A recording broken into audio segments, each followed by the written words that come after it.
ना बंटी।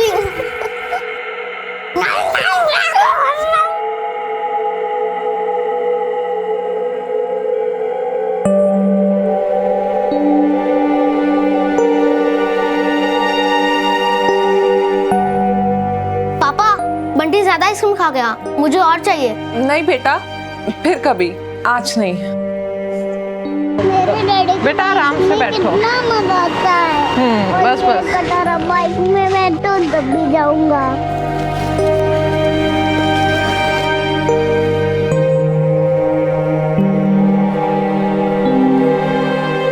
आस्था बहन, आज पूजा का सामान नहीं लोगी? नहीं, आज नहीं।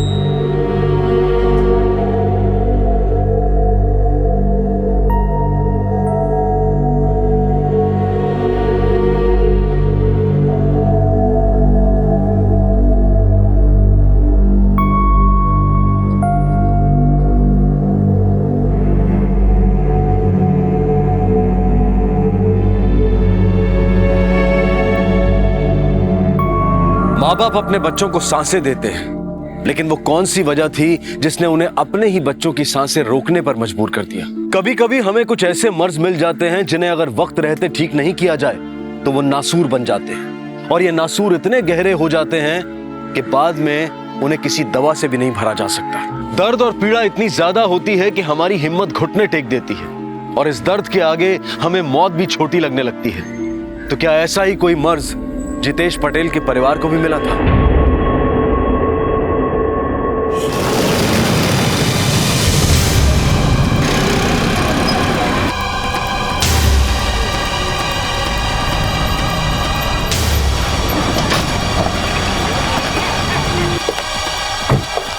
हट जाइए प्लीज यहाँ से। आप में से किसी ने इन्हें यहाँ देखा था इस हादसे से पहले? जी साहब, मैं पास ही से गुजर रहा था कि अचानक मुझे कुछ आवाज आई।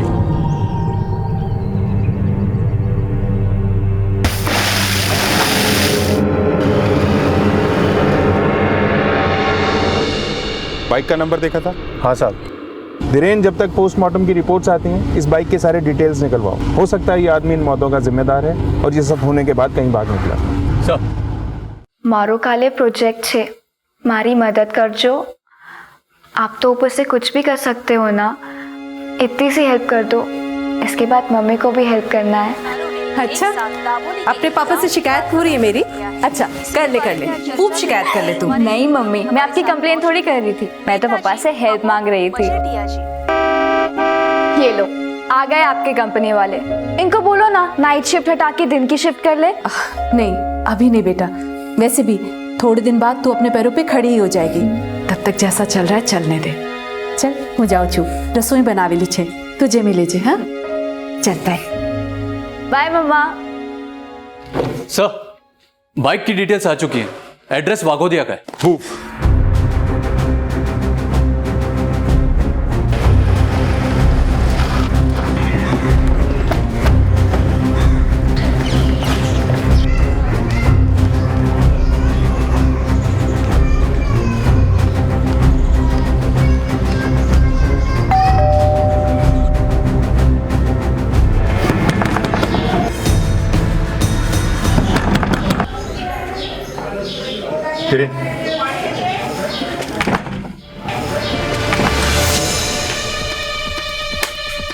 घर का कोना कोना छान मारो। सर,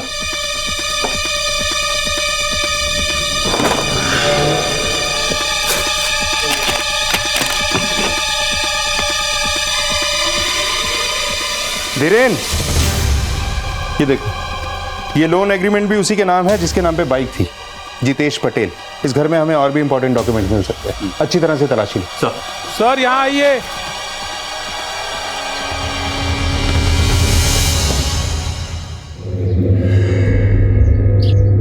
सर, ये वही बाइक है, नंबर सेम है। सर अंदर आइए जल्दी।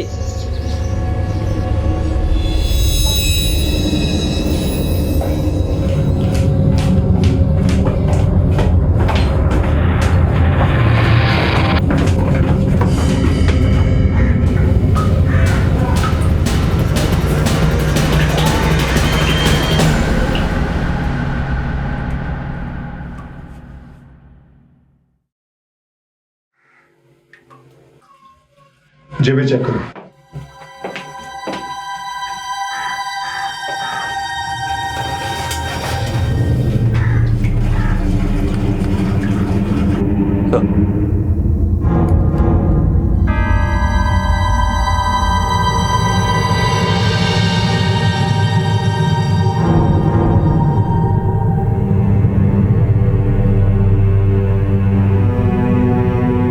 फौरन बॉडी को पोस्टमार्टम के लिए भेज दो। सर। ये बात बड़ी अजीब सी है धीरज। पहले इस परिवार के बाकी लोगों की मौत हुई और अब हमें इसकी लाश मिली। जरूर कुछ बड़ा हुआ है, वरना एक ही परिवार के इतने लोगों की मौत नहीं होती। एक काम करो, आसपास के लोगों को ये फोटो दिखाओ और इस परिवार के बारे में और ज्यादा जानने की कोशिश करो। सर। और हाँ, वो आदमी जिसने बाइक का नंबर बताया था उसे भी ये फोटो एक बार दिखाओ। क्रॉस वेरीफाई करना जरूरी है। Right sir. साहब आ तो जितेश भाई ने फोटो है। क्या करता है जितेश? जितेश भाई ने पास में एक स्टेशनरी की दुकान है। लास्ट कब देखा था इसे? कल सुबह ही देखा था, जब वो यहाँ से गए थे उसके बाद नहीं देखा। तुम्हारे पास इस जितेश का नंबर है? हाँ है साहब, आप वो हमारा।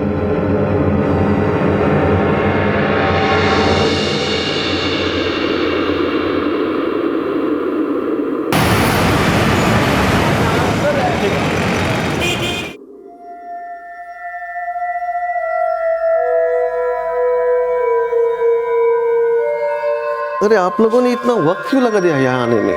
ऑलरेडी बहुत देर हो चुकी है। ये देखो, ये स्पॉट दिख रहा है। आई थिंक सर्जरी की इमीडिएटली जरूरत है। लेकिन डॉक्टर साहब सर्जरी? सर, इसमें कितना खर्चा आ जाएगा? करीबन 5 लाख के आसपास। 5 लाख? हाँ जी। इतना पैसा कहाँ से लेके आएंगे हम? आप लोन लीजिए ना, आजकल मेडिकल लोन आसानी से मिल जाता है। इतनी जल्दी हमें लोन कैसे मिलेगा? मैं एक एजेंसी को जानता हूँ, अगर आप चाहो तो। जी सर।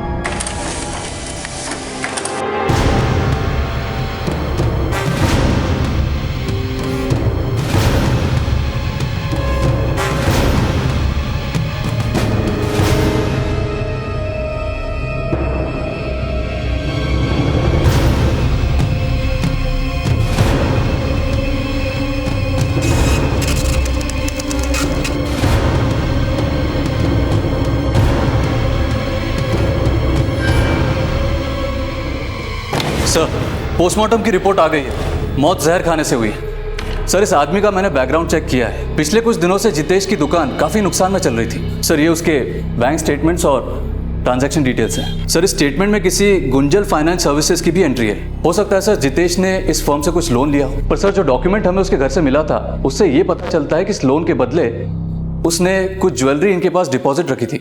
ये आदमी कर्जे में था, लॉस में था। कहीं ये लॉस ही इसकी सुसाइड का कारण तो नहीं? एक काम करते हैं, इस प्राइवेट फर्म से पूछताछ करते हैं, स्पेशली इस जितेश की फाइनेंशियल कंडीशंस को लेकर। एक बात मेरे गले नहीं उतर रही, इसके परिवार ने एक दिन पहले सुसाइड किया, फिर उसी रात इसने जहर खा के आत्महत्या कर ली। ये माजरा क्या है? अगर इसे सुसाइड ही करना था तो उसी वक्त अपने परिवार के साथ भी कर सकता था, लेकिन इसने ऐसा नहीं किया, बल्कि उनको मरने के लिए छोड़कर वहां से भाग गया। सर, मैंने जितेश के फ़ोन रिकॉर्ड्स भी चेक किए। उसके परिवार के मरने के बाद उसके फ़ोन की लोकेशन उसके घर की थी। रात को 11 बजे उसे किसी एक नंबर से फ़ोन आया और पोस्टमार्टम रिपोर्ट के हिसाब से सुसाइड भी उसने उसी रात किया था, करीब 12 से 1 के बीच में। और सर, इस नंबर से उसे पहले भी कई बार फ़ोन आ चुके हैं। इमीडिएटली इस नंबर पे कॉल करो। ये जो भी है उसे पूछताछ के लिए यहाँ बुलाओ। सर, मैंने इस नंबर पे फ़ोन किया था, लेकिन फ़ोन स्विच ऑफ था। इस नंबर से जुड़ी हर डिटेल मंगाओ। इस तक हमारा पहुँचना बहुत ज़रूरी है। हो सकता है ये जितेश और उसके परिवार की मौत का राज जानता है।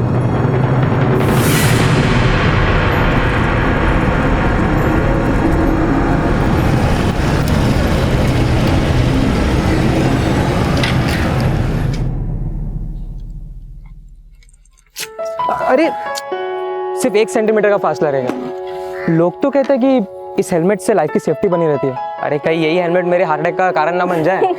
और रैली, जब मेरा कॉलेज खत्म हो जाएगा तब क्या करोगे? करना क्या है, तुम्हें कहीं और ड्रॉप कर दिया करूंगा। मैं कोर्स खत्म होने के बाद किसी बड़े शहर में चली जाऊंगी, अपने सपनों को पूरा करने। अरे बाबा, तुम किसी भी शहर में जाओ, और जो तुम्हारा दिल है ना वो तो हमेशा मेरे पास ही रहेगा। एंड बाय द वे, तुम्हें अपना हर एक सपना पूरा करना चाहिए। तुम्हारे इस सपने के लिए तुम्हारी माँ ने कई नींदें बर्बाद की है। हाँ आनंद, मुझे जैसे ही जॉब मिल जाएगा ना, मैं सबसे पहले मम्मी से कहूँगी कि वो अपनी जॉब छोड़ दे। आशना, जो तुम्हारी माँ ने तुम्हारे लिए किया है ना, शायद किसी और की माँ ने कभी नहीं किया होगा। फैशन डिजाइनर बनने का सपना पूरा करना, वो भी अकेले दम पर, छोटी बात नहीं है।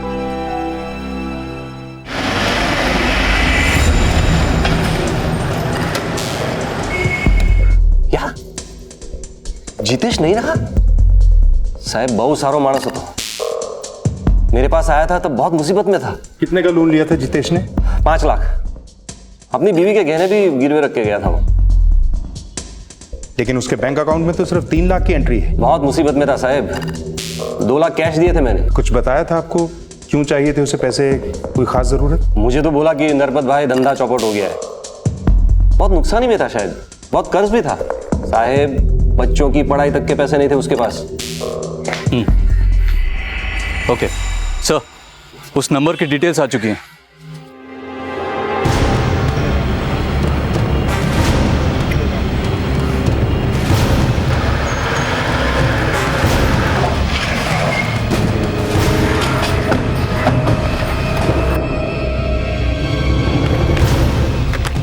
सर, यही का एड्रेस है जिस नंबर से जितेश को अक्सर कॉल आते थे।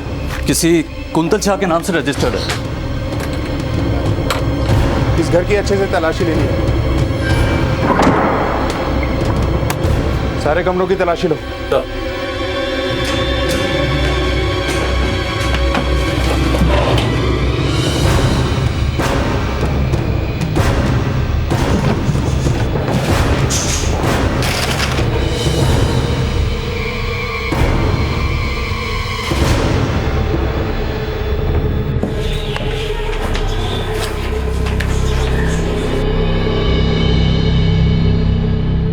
इतने सारे लोन्स के डॉक्यूमेंट्स, इसमें तो इस कुंतल शाह के भी डॉक्यूमेंट है। सारे लोगों की डिटेल इकट्ठा करो, सबके साथ क्रॉस चेक करते हैं। सर,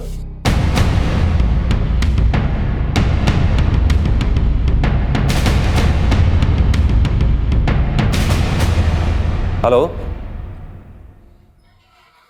हाँ हाँ हो जाएगा, मैं अभी जाता हूं।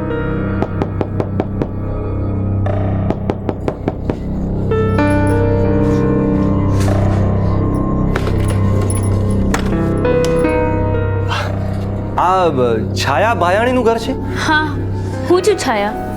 बोलो, શું કામ છે? मुझे डॉक्टर वासवाणी ने आपके बारे में बताया था। आइए, अंदर आइए।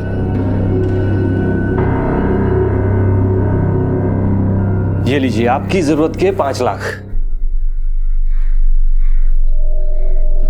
તમે આમ જ 5 લાખ આપો છો? आप तो हमें जानते भी नहीं है। हम आपको नहीं जानते, पर आपकी ज़रूरतों को, आपकी मजबूरियों को तो जानते हैं ना। देखिए, हमने ये फर्म इसीलिए खोला है कि ज़रूरतमंदों की जल्द से जल्द हर मदद कर सके। हम आप पे कोई एहसान नहीं कर रहे हैं। देखिए, जैसे बैंक आपको लोन देती है और उस रकम पर आपसे इंटरेस्ट वसूलती है, वैसे ही हम भी आपसे इंटरेस्ट लेंगे। फ़र्क सिर्फ इतना है कि बैंक में लोन पास करवाने में काफ़ी वक्त निकल जाता है और हमारी सर्विस काफ़ी फास्ट है, इसीलिए हमारा इंटरेस्ट 30% है। और इस पैसों के बदले में आप घर, जेवर कुछ भी गिरवे रख सकते हैं। उभारो बेबी ना। छाया, अटली मोटी लो, हम रीपे कैसे करेंगे? लोकेश, इस वक्त मेरे लिए तुम्हारी सर्जरी से बढ़कर और कुछ भी नहीं है। क्या होगा, इंटरेस्ट ज़्यादा है ना, लेकिन वो हमारी ज़रूरत से बड़ा तो नहीं। और वैसे भी ये वक्त सवाल जवाब में वेस्ट करने का नहीं है। मदद खुद हमारे घर चल कर आई है।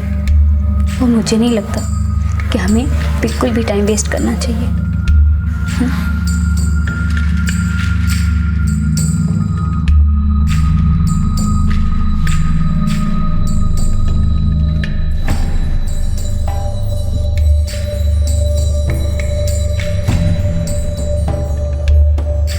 बहुत बहुत शुक्रिया।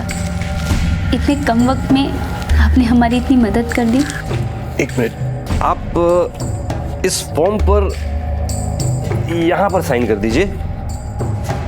ये लीजिए, और आपके घर के पेपर्स मुझे दे दीजिए। आमतौर पर जब हम एक बैंक से अपने निजी खर्चों के लिए लोन लेते हैं तो हमें उस पर लगभग 14 से 16% का ब्याज भरना पड़ता है और इस ब्याज को भरने के लिए एक तारीख मुकर्रर होती है। लेकिन अचानक इस तरह कोई किसी की मदद क्यों करना चाहता था?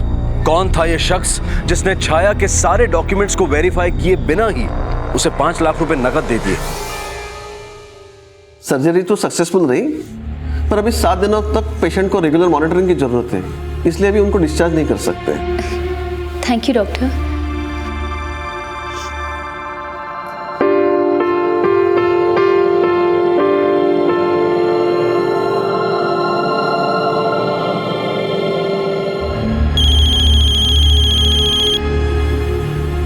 हेलो। हाँ मैडम, देखिए आपके पेपर में बहुत गड़बड़ है। आप एक काम कीजिए, फौरन ऑफिस आ जाइए। अरे नरपत जी सुनिए तो सही। हेलो।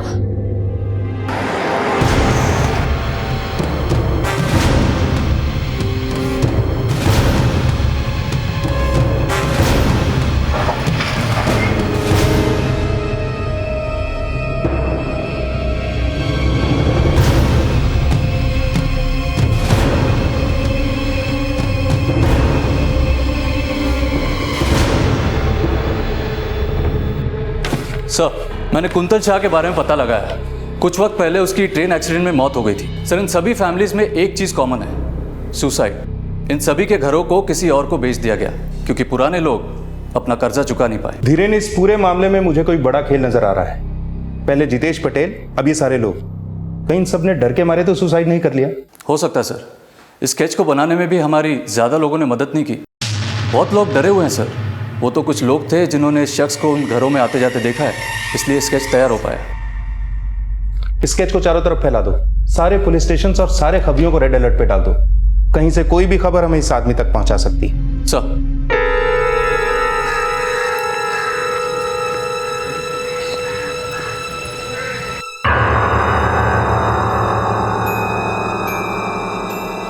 भाई, અહીંયા नरपत भाई छे? आइए बैठिए।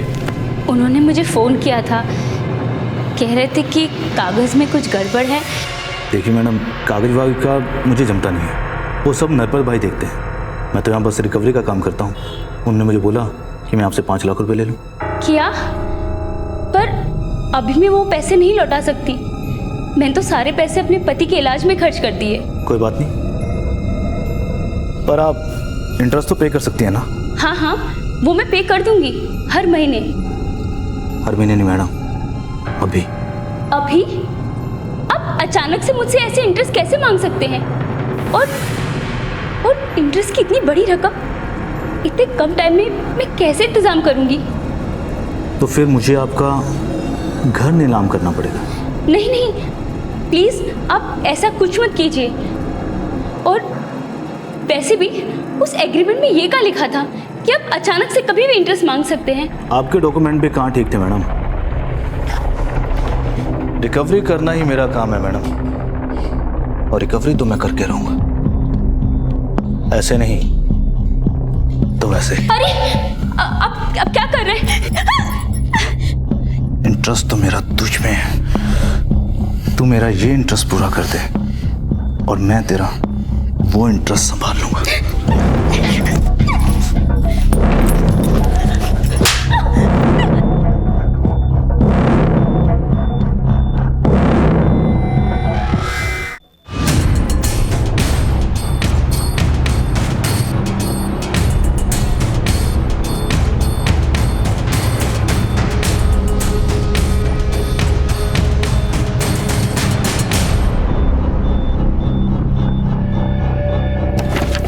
सर, मैंने इस आदमी का पता लगाया।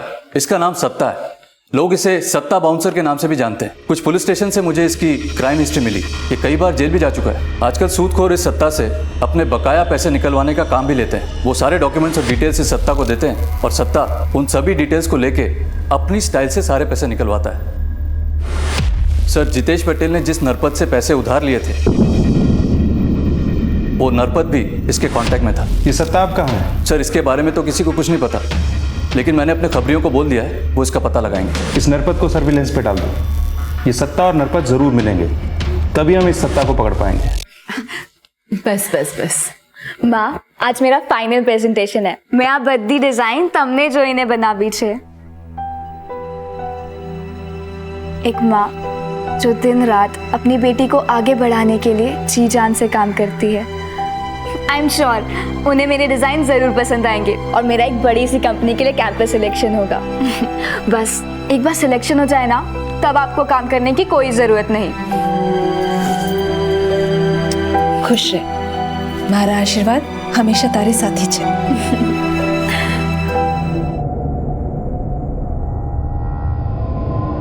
मैं चुप नहीं बैठूंगी, मैं पुलिस को सब कुछ बता दूंगी। पुलिस को बताइए। ये देख,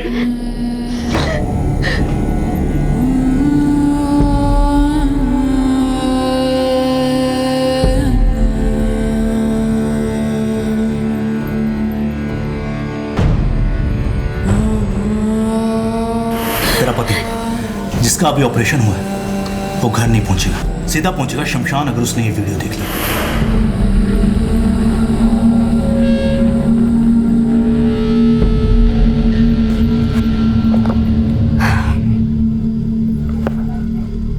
अनंत तुम यहाँ? अरे आशना, कब से वेट कर रहा हूँ यार। बाय द वे, हुआ क्या? उन लोगों को मेरे डिजाइन्स बहुत पसंद आए। मेरा सिलेक्शन दिल्ली की सबसे रेप्यूटेड कंपनी में हुआ है। अरे वाह, कांग्रेचुलेशन। इस बात तो पार्टी होनी चाहिए। आज रात को हम ऐसी पार्टी करेंगे कि हम कभी नहीं भूल पाएंगे। चलो चलो।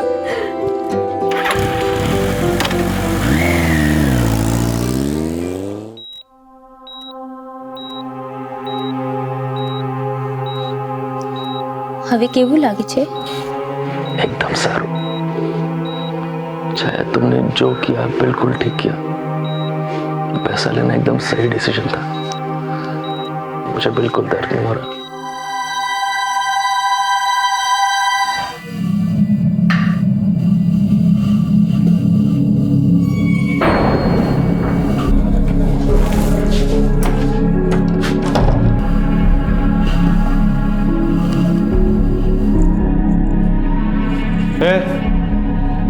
किसी ने कुछ सिखाया भी नहीं क्या तेरे को? को मूड खराब करी दी तू। सॉरी, आइए ना बैठिए।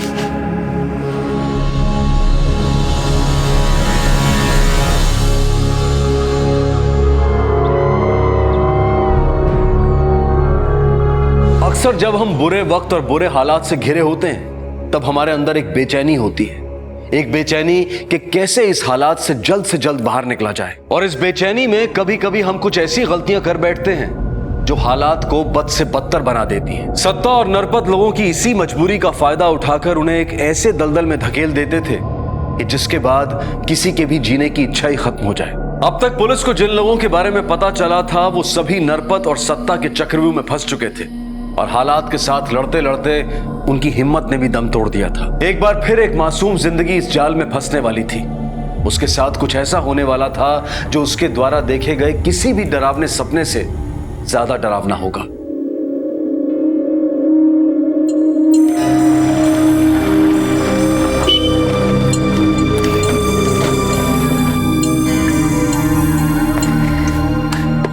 ये रेस्टोरेंट मेरे पापा ने बनवाया था। तुम्हें पता है इसके अंदर डीजे की फैसिलिटी भी है। तुम फ्रेश हो जाओ, मैं कॉफी लेकर आता हूँ।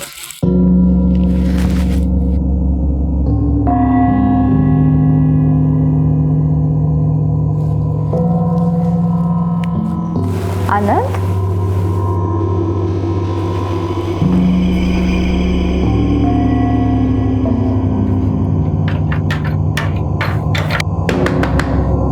अनंत, अनंत,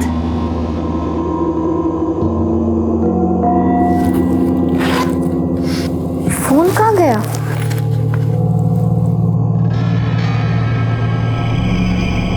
आप जिस नंबर को डायल कर रहे हैं वो इस समय स्विच ऑफ है। Switch off?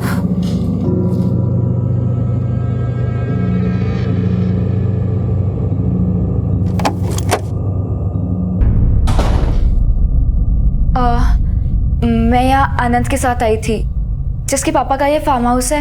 उसके बाप का नहीं, हम सबके बाप का। एक्चुअली बाप का नहीं, हम सबके बाप का घर है। क्या मतलब? मतलब ये कि तुम्हारा बॉयफ्रेंड तुम्हें नहीं दिखाई देगा, क्योंकि वो तुम्हें यहाँ जानबूझकर लेकर आया। क्या बकवास है ये? कौन हो तुम और आनंद कहाँ है? मैं कौन हूँ, क्या हूँ, कैसा हूँ, ये तुम डिटेल में जान जाओगे।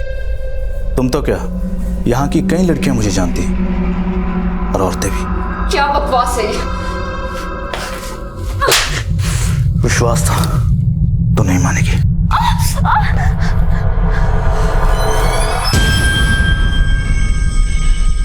ये देख, तुझ पे तो मेरी नजर कई सालों से थी, पर अफसोस शिकार तेरी माँ का हुआ। तेरी माँ ने तेरी एजुकेशन के लिए हमसे लोन जो लिया था, और बदले में हमने भी उसे एजुकेशन दे दी। अब तेरी बारी इस एग्जाम को पास करने की। तेरी माँ से तो हमने उस पैसे का काफी इंटरेस्ट वसूला, पर अब उसमें किसी की दिलचस्पी नहीं। तू तो बहुत लकी निकली रे। हमारे बॉस की तुझ में दिलचस्पी है, खास दिलचस्पी।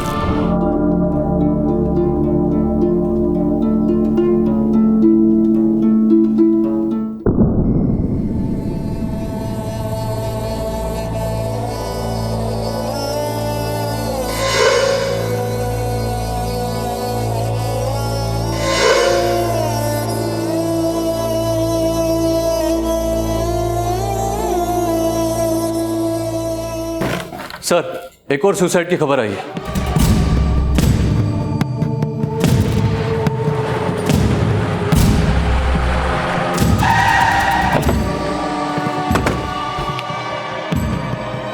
हटिए प्लीज, हट जाइए। हटिए। जरूरत में ली गई मदद की किश्त एक बार फिर सांसों से चुकाई गई। जो पैसे किसी की जिंदगी बचाने की खातिर लिए गए थे, वही पैसे किसी की मौत का कारण बन गए। अब इस सब के बीच आशना भी फंस चुकी थी। एक बच्ची जिसने कई सपने देखे थे, उसने कभी सपने में भी नहीं सोचा होगा कि उसके सपनों की कीमत उसकी मां किस तरह चुका रही थी। जिस रास्ते पर आशना को धकेल दिया गया था, वो रास्ता जिंदगी के साथ खत्म होता था। तो क्या अब आशना भी वही करेगी जो बाकी के बेकसूर लोगों ने किया?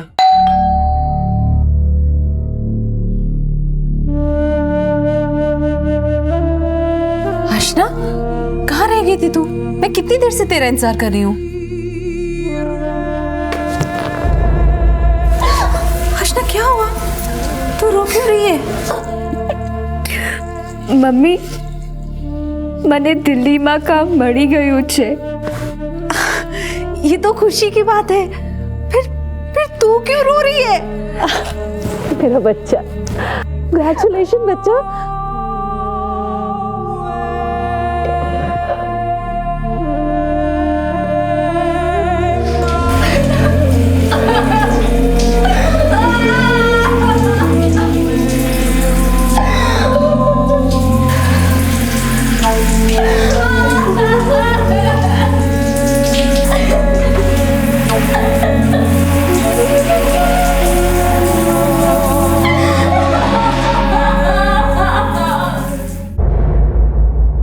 छाया के अलावा मेरा कौन था? 5 लाख रुपए लिए थे हमने नरपत से। छाया ने एक भी मिनट कुछ भी नहीं सोचा, बोला मुझसे ज्यादा उसे कुछ भी प्यारा नहीं है। ये नरपत से कैसे मिले आप लोग? यहाँ के डॉक्टर वासवानी ने उनको हमारा नंबर दिया था। फिर नरपत खुद घर पर आया और पैसे दिए। उसके बदले में उन्होंने हमारा घर गिरवी रखा था। क्या वासवानी लोगों को बड़ा उधार दिलाता है, वो भी ऑन द स्पॉट? हमारे साथ चल, बिना उधार लिए हम अच्छा इंटरेस्ट देते हैं। सर मैंने क्या किया? तूने क्या किया है क्या नहीं किया है ये हम अच्छी तरह से जानते हैं। इज्जत से बता दे कि नरपत से तेरा कनेक्शन कैसे हुआ? नरपत मुझे 2% कमीशन देता था, और मैंने जितने भी लोगों को उसके पास भेजा उसने सबका काम कर दिया, और मुझे कमीशन भी टाइम पे भी मिला। सर तूने जितने लोगों को भी नरपत के पास भेजा ना, उनका काम नहीं हुआ बल्कि काम तमाम हो गया है। उल्टा लटका के तुझे इतना मारूंगा ना जितनी तूने इस धंधे से कमाई भी नहीं की होगी। लेके चलो इसे। सर मेरी बात सुनो सर। अब इस नरपत को उठाने का टाइम आ गया है। चल। अरे साहब, मैंने सुकाम चल। मैं शो करी साहब। अरे चल, कॉल करने का कोई फायदा नहीं है। फिलहाल तू आउट ऑफ नेटवर्क एरिया में जाने वाला है। चल।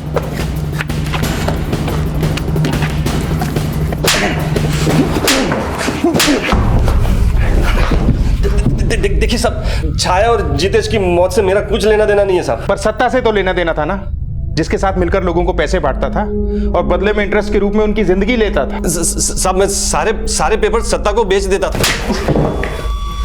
और सब वो इंटरेस्ट के रूप में सारे पैसे मुझे देता था वापस वो, और बाकी बचे जेवर और घर के पेपर्स मुझसे ले लेता था। सत्ता कहाँ है? पता नहीं साहब, वो अलग अलग नंबर से फोन करता था और वो नंबर भी उन्हीं के नाम से खरीदता था जिसके पेपर्स उसके पास होते थे। सर, इसकी बेल लेके इसका वकील आया है।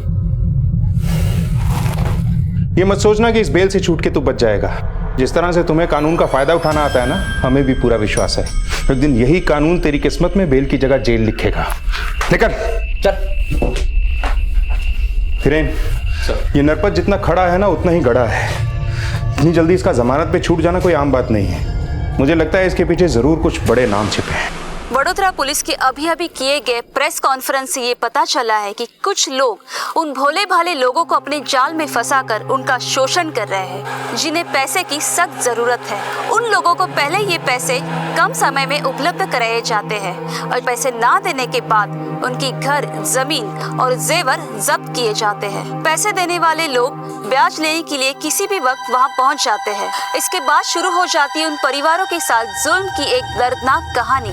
वडोदरा पुलिस ने सब लोगों से अनुरोध किया है कि जिसके साथ भी ये घटना हो रही है वो कृपया सामने आ जाए। उनका नाम गुप्त रखा जाएगा और उन्हें पूरी तरह सुरक्षा दी जाएगी।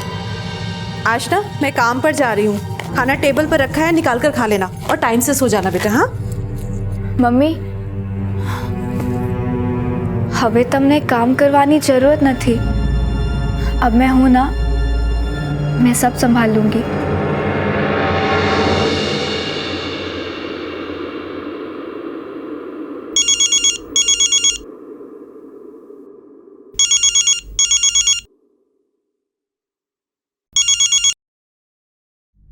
अभी के अभी अड्डे पर आ जाओ, बॉस खुद तुमसे मिलना चाहते हैं।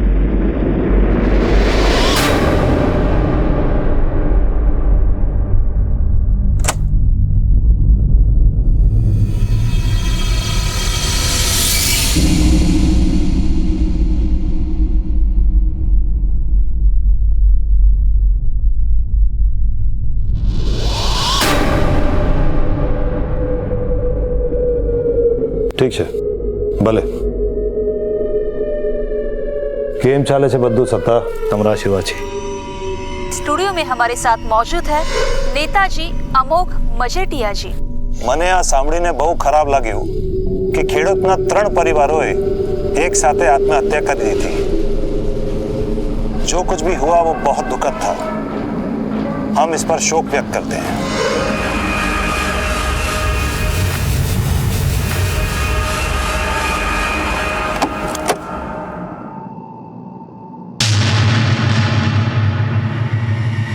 आप अमोघ मजेठिया है ना? अरे वाह, मुझे नहीं पता था कि मेरा इतना क्रेज है आजकल की बच्चियों में। इसीलिए तो मुझे तुम्हारी जैसी पढ़ी लिखी लड़कियां इतनी पसंद है। तुम्हारी पसंद और नापसंद का ख्याल तो लॉकअप में रखा जाएगा अमोघ मजेठिया। ये चलो इसे। किसको लेकर जा रहा है पता है ना? अब बस मुंह बंद, वरना अच्छा नहीं लगेगा कि भरे बाजार में नंगा करके लड़कियों से जूतियां पड़वाऊंगा। ये चलो इसे। थैंक्स आशा, तुम्हारी वजह से कई लोगों की जिंदगियां बची और कईयों की मौत को इंसाफ मिला। इन सब के बीच में मेरी माँ का नाम तो नहीं आएगा ना? नहीं। गुजरात पुलिस के रातों रात किए गए ऑपरेशन ने सारे लोगों को चौंका के रख दिया है। गुजरात पुलिस ने नेता अमोघ मजेठिया को गिरफ्तार कर लिया है। पुलिस के मुताबिक नेता अमोघ मजेठिया एक ऐसा गिरोह चला रहा था जो लोगों की जरूरतों का फायदा उठाकर उन्हें वेश्यावृत्ति के व्यवसाय में धकेल रहा था। अमोघ मजेठिया को उनकी पार्टी ने बर्खास्त कर दिया है। इन सब में अमोघ मजेठिया का काला पैसा लगा हुआ था। पुलिस ने अमोघ मजेठिया सहित और 6 लोगों पर चार्जशीट फाइल कर दी है। मम्मा,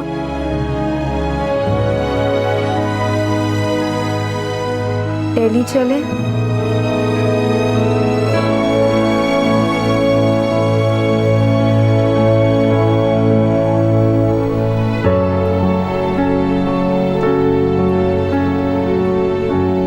आशना द्वारा उठाए गए इस मजबूत कदम से आखिरकार नेता अमोघ बेनकाब हुआ और साथ ही न जाने कितने बेकसूर लोगों की मौत का जिम्मेदार भी पुलिस के हत्थे चढ़ा। पुलिस ने अमोघ के साथ नरपत, सत्ता, वसानी और बाकी के लोगों को भी अरेस्ट किया। अमोघ और सत्ता पर आईपीसी की धारा 376 के तहत बलात्कार के चार्जेस लगाए गए हैं और इन सभी पर ठगी और धोखाधड़ी का भी केस बना है। हमारे आसपास ऐसे कई आपराधिक मंसूबों वाले लोग हैं जो इस ताक में रहते हैं कि वो कब और किस तरह किसी की मजबूरी का फायदा उठा सके। इसलिए बिना पढ़े किसी भी डॉक्यूमेंट पर साइन करना एक बहुत बड़ी गलती में तब्दील हो सकता है। जो सिग्नेचर हम ये सोचकर करते हैं कि इसके बाद हमारी जिंदगी की तकलीफें दूर हो जाएंगी, लेकिन वहीं एक गलत सिग्नेचर आपकी जिंदगी को मुसीबतों से घेर भी सकता है। अब मैं अनूप सोनी आपसे विदा लेता हूं। फिर मुलाकात होगी अगले एपिसोड में एक और चौंका देने वाले केस के साथ। तब तक अपना और अपने परिवार का ख्याल रखें और देखते रहें क्राइम पेट्रोल डायल 100। सबक एक को सीख हम सबको।